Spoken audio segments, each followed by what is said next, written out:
નમસ્તે વિદ્યાર્થી મિત્રો, મારી યુટ્યુબ ચેનલ એકાઉન્ટન્સી બાય દીપક ગોહિલમાં આપ સૌનું હાર્દિક સ્વાગત છે. આ વિડીયો બીકોમ સેમેસ્ટર 5માં અભ્યાસ કરતા વિદ્યાર્થીઓ માટે બિઝનેસ સ્ટેટિસ્ટિક્સ વિષયનો અભ્યાસક્રમ વિગતવાર સમજાવવા માટે બનાવી રહ્યો છું. આમ તો મિત્રો તમારી પાસે દરેક વિષયનો સિલેબસ હશે જ, પરંતુ તેમાંથી બિઝનેસ સ્ટેટિસ્ટિક્સ છે એનો સિલેબસ છે એના ફક્ત યુનિટના હેડિંગ, યુનિટના નામ જ હશે. તમારી પાસે ડિટેલમાં સિલેબસ હશે નહીં. તો આ બિઝનેસ સ્ટેટિસ્ટિક્સ વિષયનો ડિટેલમાં સિલેબસ સમજાવવા માટે કયા યુનિટમાં કયા કયા મુદ્દાઓનો અભ્યાસ કરવાનો છે એ દરેક મુદ્દા વાઇઝ હું આ તમને સિલેબસ સમજાવીશ. સૌથી પહેલું યુનિટ એનો એ પાર્ટ છે સહસંબંધ અથવા તો સુરેખ સહસંબંધ.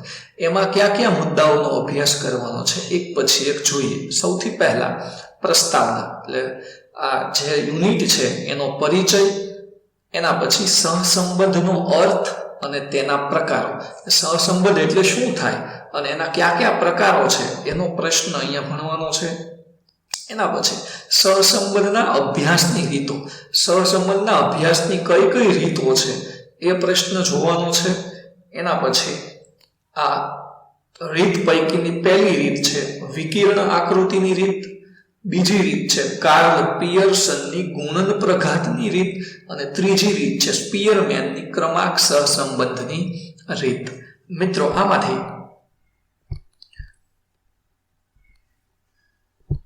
આ કાર્લ પિયર્સનની ગુણન પ્રઘાતની રીત અને સ્પીયરમેનની ક્રમાંક સહસંબંધની રીત એ દાખલા માટે ખૂબ જ અગત્યની છે. આ બંને રીતમાંથી દાખલાઓ પૂછાતા હોય છે. એના પછી સહસંબંધાંકના ગુણધર્મો, સહસંબંધાંકના ગુણધર્મો એ થિયરી માટે અગત્યનો પ્રશ્ન છે. પછી આર એટલે કે સહસંબંધાંક ની કિંમતનું અર્થઘટન. હવે આર ની કિંમતનું અર્થઘટન છે એ થિયરી માટે પણ ઇમ્પોર્ટન્ટ છે અને દાખલાઓ માટે પણ ઇમ્પોર્ટન્ટ છે. કોઈ દાખલામાં એવું પૂછાતું હોય કે નીચેની માહિતી પરથી x અને y વચ્ચેનો સહસંબંધ શોધો અને સહસંબંધાંકનું અર્થઘટન કરો. તો આવી રીતે પૂછાતું હોય ત્યારે આ દાખલા માટે પણ ઇમ્પોર્ટન્ટ પોઈન્ટ થશે, અથવા ઘણી વખત તમને 1 માર્કના પ્રશ્નમાં પણ પૂછાય કે r બરાબર 0 હોય ત્યારે બંને ચલ વચ્ચે સહસંબંધ કેવો હોય અથવા કયા પ્રકારનો સહસંબંધ છે. તો આવી રીતે તમને થિયરી અને દાખલા બંને માટે આ r ની કિંમતનું અર્થઘટન ઉપયોગી થશે. નેક્સ્ટ પોઈન્ટ છે દ્વિચલ કોષ્ટક પરથી સહસંબંધાંકની ગણતરી. મિત્રો, આ પોઈન્ટ પણ દાખલા માટે ઉપયોગી છે. તો ટોટલ અહીંયા કાર્લ પિયર્સનની ગુણન પ્રઘાતની રીત, સ્પીયરમેનની ક્રમાંક સહસંબંધની રીત અને દ્વિચલ કોષ્ટક પરથી સહસંબંધાંકની ગણતરી, આ 3 પોઈન્ટ દાખલાના છે અને બાકીના બધા પોઈન્ટ છે એ થિયરીના છે. મિત્રો, ખાસ યાદ રાખજો, આ ચેપ્ટરમાંથી દાખલાઓ અને થિયરી બંને પૂછાય છે. એટલે ફક્ત દાખલાઓ સમજી ગણી અને થિયરી તમે સ્કીપ નહીં કરતા. થિયરી પણ તમારે વાંચવી પડશે અને યાદ રાખવી પડશે. યુનિટ 1 એનો બીજો પાર્ટ સુરેખ નિયત સંબંધ. આ પાર્ટમાં કયા કયા મુદ્દાઓનો અભ્યાસ કરવાનો છે એક પછી એક જોઈએ. સૌથી પહેલા પ્રસ્તાવના, પછી નિયત સંબંધનો અર્થ અને નિયત સંબંધ રેખાઓ. નિયત સંબંધ એટલે શું થાય અને નિયત સંબંધ રેખાઓ કઈ કઈ છે, x ની y પર નિયત સંબંધ રેખા, y ની x પર નિયત સંબંધ રેખા, એના વિશે અહીંયા અભ્યાસ કરવાનો રહેશે. પછીનો પોઈન્ટ છે નિયત સંબંધાંકનો અર્થ અને તેના ગુણધર્મો. જેમ સહસંબંધમાં સહસંબંધાંક હતો એવી રીતે અહીંયા નિયત સંબંધ દર્શાવવા માટે નિયત સંબંધાંક શોધવામાં આવશે અને એ નિયત સંબંધાંકનો અર્થ અને એના ગુણધર્મો વિશે થિયરીનો પ્રશ્ન પૂછી શકાતો હોય છે. પછી નિયત સંબંધ રેખાઓ પરથી મધ્યકની ગણતરી. આ મુદ્દો છે એ મુદ્દો ગણતરી માટે મહત્વનો છે. 2 નિયત સંબંધ રેખાઓ આપી છે, એના પરથી મધ્યક કઈ રીતે મળે એની ગણતરી કરવાની થશે. એના પછી નિયત સંબંધાંક અને સહસંબંધાંકની ગણતરી. તો નિયત સંબંધાંક કઈ રીતે મળે અને એના પરથી સહસંબંધાંક કઈ રીતે મળે એની પણ ગણતરી કરવાની થશે. એ પણ ગણતરી માટે ઇમ્પોર્ટન્ટ છે. પછી નિયત સંબંધ રેખાઓ શોધવી. y ની x પર નિયત સંબંધ રેખા, x ની y પર નિયત સંબંધ રેખા. તો આ પોઈન્ટ પણ ગણતરી માટે મહત્વનો છે. પછી દ્વિચલ કોષ્ટક પરથી નિયત સંબંધ રેખાના સમીકરણ શોધવા. તો જેમ સહસંબંધમાં દ્વિચલ કોષ્ટક આવતું તેવી રીતે આમાં પણ દ્વિચલ કોષ્ટક આપેલું છે, એના પરથી નિયત સંબંધ રેખાના સમીકરણ શોધવાના. આ પણ એક દાખલાનો પોઈન્ટ થશે. અને લાસ્ટ, સહસંબંધ અને નિયત સંબંધ વચ્ચેનો તફાવત. તો જે મેં અહીંયા ટીક માર્ક કર્યું છે એ ચારેય પોઈન્ટ છે એ દાખલા માટે મહત્વના છે અને એની સિવાયના પોઈન્ટ છે એ થિયરી માટે મહત્વના છે. તો આમાં પણ મિત્રો ખાસ યાદ રાખજો, તમે ફક્ત દાખલાઓ જ શીખવાના નથી, દાખલાઓની સાથે થિયરી પણ મહત્વની છે. એટલે થિયરી અને દાખલા બંનેનો અભ્યાસ કરવાનો થશે. બીજું યુનિટ, ગુણાત્મક સંબંધ. સૌથી પહેલો પોઈન્ટ છે એમાં કે ગુણાત્મક સંબંધનો અર્થ. ગુણાત્મક સંબંધ એટલે શું થાય? થિયરી માટે મહત્વનો પોઈન્ટ છે. પછી બે ગુણધર્મો માટે ગુણાત્મક સંબંધના પ્રકારો, એટલે એવું પણ તમે ટૂંકમાં કહી શકો ગુણાત્મક સંબંધના પ્રકારો કયા કયા છે, આ પણ થિયરી માટે મહત્વનો પોઈન્ટ છે. પછી માહિતીની સંગતતા. માહિતીની સંગતતા છે એ ચેક કરવી પડશે અને એ દાખલા માટેનો અગત્યનો પોઈન્ટ છે. એના પછી ગુણાત્મક સંબંધના અભ્યાસની રીતો. ગુણાત્મક સંબંધના અભ્યાસની જે 3 રીતો છે એ 1 by 1 જોઈએ. સૌથી પહેલું પ્રમાણની રીત, દાખલા માટે મહત્વની છે. પછી અવલોકિત આવૃત્તિ અને અપેક્ષિત આવૃત્તિની સરખામણીની રીત, આ પણ દાખલા માટે મહત્વની છે. અને ત્રીજી અને છેલ્લી રીત છે યુલના ગુણાત્મક સંબંધાંકની રીત. તો ટોટલ આમાં પણ 4 મુદ્દાઓ છે કે જે માંથી દાખલાઓ પૂછાતા હોય છે. માહિતીની સંગતતા તપાસવાના દાખલા, પ્રમાણની રીતે ગુણાત્મક સંબંધનો પ્રકાર નક્કી કરવાનો દાખલા, અવલોકિત આવૃત્તિ અને અપેક્ષિત આવૃત્તિની રીતે ગુણાત્મક સંબંધનો પ્રકાર નક્કી કરવાના દાખલાઓ પૂછાતા હોય, અને યુલના ગુણાત્મક સંબંધાંકની રીત છે એમાંથી પણ દાખલાઓ પૂછાતા હોય છે. તો મિત્રો આમાં પણ ખાસ ધ્યાન રાખજો, આ યુનિટમાંથી પણ દાખલાઓ અને થિયરી બંને પૂછાતી હોય છે. એટલે માત્ર દાખલાઓ ગણી સમજી અને થિયરી સ્કીપ કરતા નહીં. ત્રીજું યુનિટ છે સૂચક આંક. સૌથી પહેલા પ્રસ્તાવના, સૂચક આંક વિશેનો પરિચય, એના પછી સૂચક આંકનો અર્થ અને તેના લક્ષણો. એટલે સૂચક આંક એટલે શું થાય અને સૂચક આંકના કેવા કેવા લક્ષણો છે એનો પ્રશ્ન જોવાનો છે. પછી સૂચક આંકના ઉપયોગો અને એની મર્યાદાઓ. સૂચક આંકની ઉપયોગિતા શું છે, શા માટે સૂચક આંક શોધતા હોઈએ છીએ અને સૂચક આંકનો ઉપયોગ કરવામાં કઈ કઈ મર્યાદાઓ રહેલી છે એ બાબતનો અહીંયા પ્રશ્ન સમજવાનો રહેશે. એના પછીનો પોઈન્ટ છે આધાર વર્ષની પસંદગી. તો આધાર વર્ષની પસંદગી કઈ રીતે થતી હોય એના વિશે અહીંયા અભ્યાસ કરવાનો છે. એના પછી સ્થિર અથવા તો અચલ આધારની રીત. આધાર વર્ષની પસંદગી કરવા માટેની 2 રીત છે, એમાંથી પહેલી રીત છે અચલ આધારની રીત અથવા તો સ્થિર આધારની રીત. એનો અર્થ જોઈ અને એના ગુણ દોષ એટલે એના ફાયદાઓ ક્યાં છે અને એની મર્યાદાઓ કઈ છે એનો અભ્યાસ કરવાનો છે.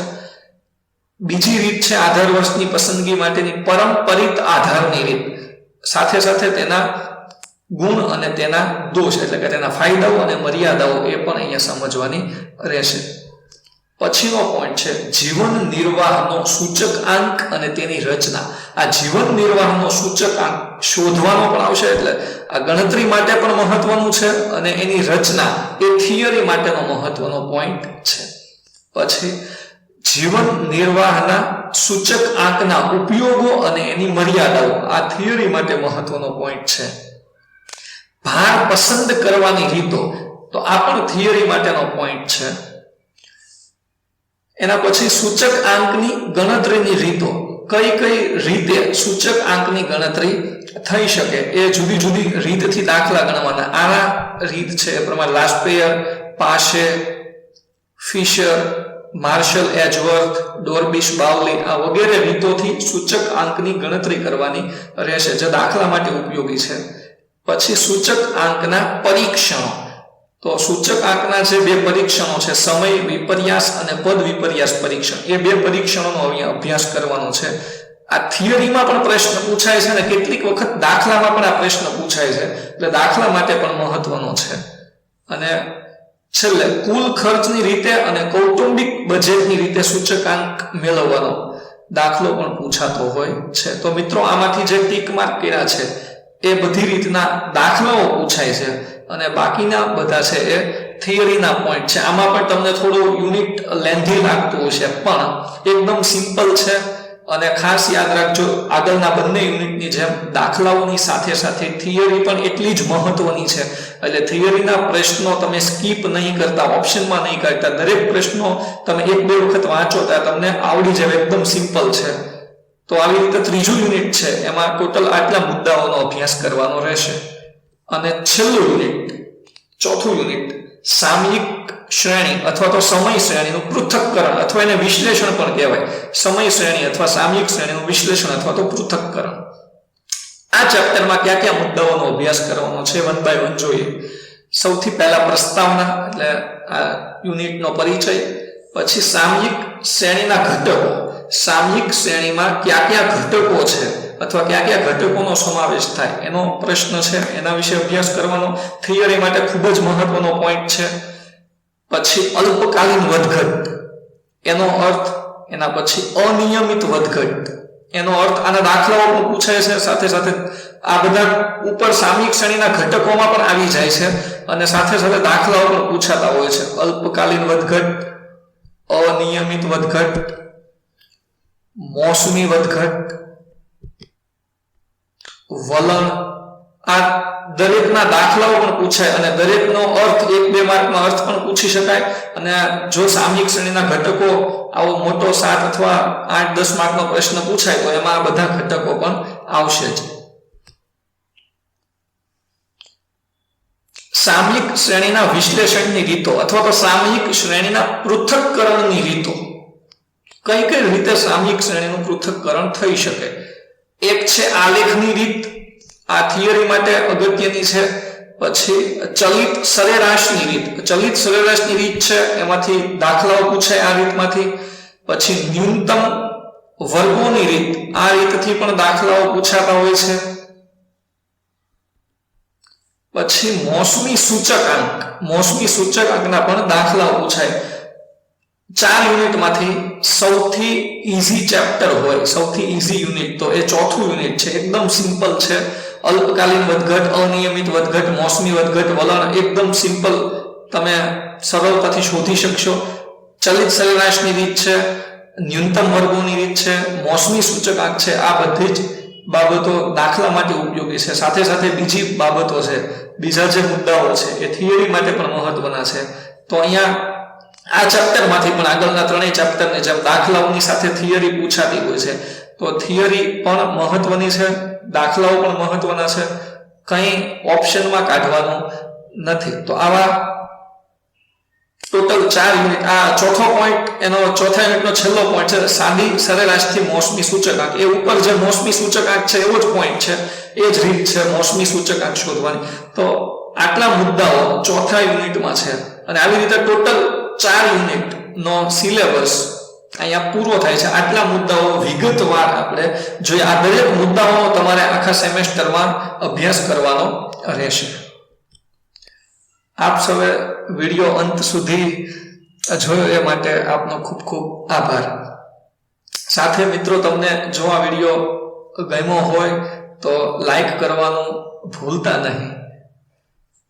આ વિડીયો બીજા વિદ્યાર્થીઓ સુધી પણ શેર કરજો કે જેથી બીજા વિદ્યાર્થીઓ પણ વિગતવાર અભ્યાસક્રમથી પરિચિત થાય.